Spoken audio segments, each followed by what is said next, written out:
You want to know why it's so hard for us to show up for ourselves? Whether it's running our own business, taking care of ourselves, just not doing anything to self-sabotage, it's really hard. That is because you grew up conditioned to think that you are secondary to others.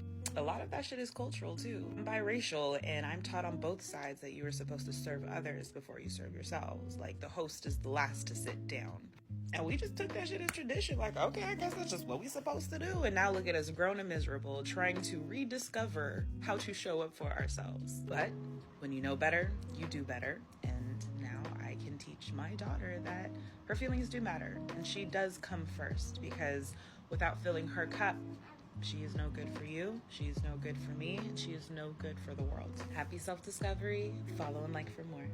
I just learned a little something about depression from a student psychologist. So apparently, the more intelligent you are, the more knowledge that you have, the more depressed you become. And I even think it says somewhere in the Bible, with knowledge comes more grief or something like that.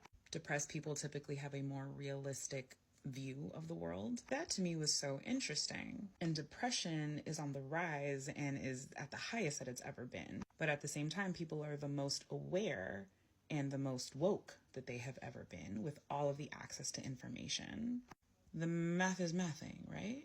So if that's the case, then the problem isn't necessarily with us, but the world that we live in, because the world that we live in fucking sucks.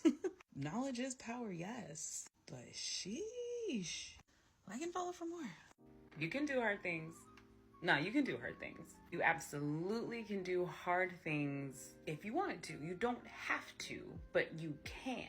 So it's not about that you can't, it's just that you don't want to, because you can. Because like if you don't want to do hard things, just say that then. But like, don't sit here and tell me that you can't, because you can. But also remember that not doing hard things means that you stay in the same place and you're not expansive and you're not called to stretch. So you just gonna like sit there, which is cool. But like, you know, follow and like for more. Gratitude.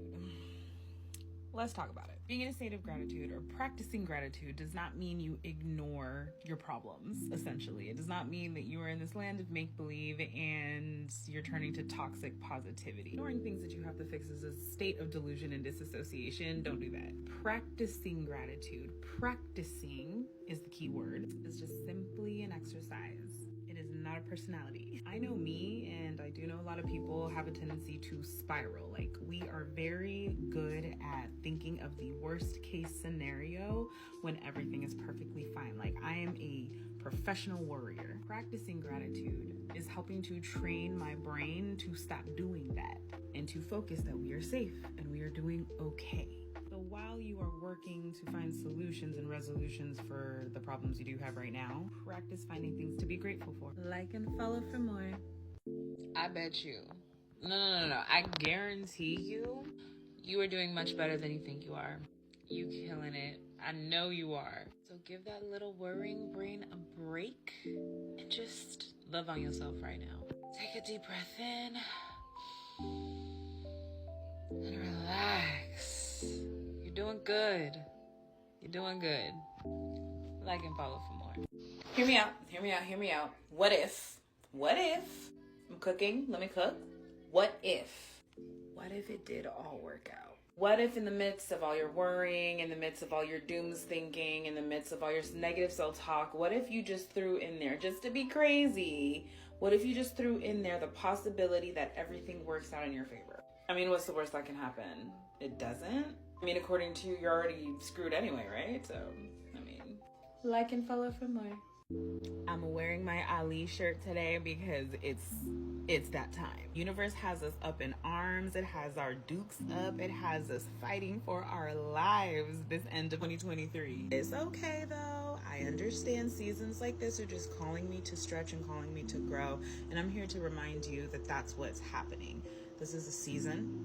It is going to pass. You're going to get through this and you're going to learn so much more. Whether it's wisdom, whether it's life experience, whether it's learning about what you're actually capable of doing, discovering more of your resilience, you are going to get through this. Lean on your tools, lean on your prayers, your meditations, your journaling. Do what you can to stay as anchored as possible, but most most importantly, don't forget to feel through this. Follow and like for more.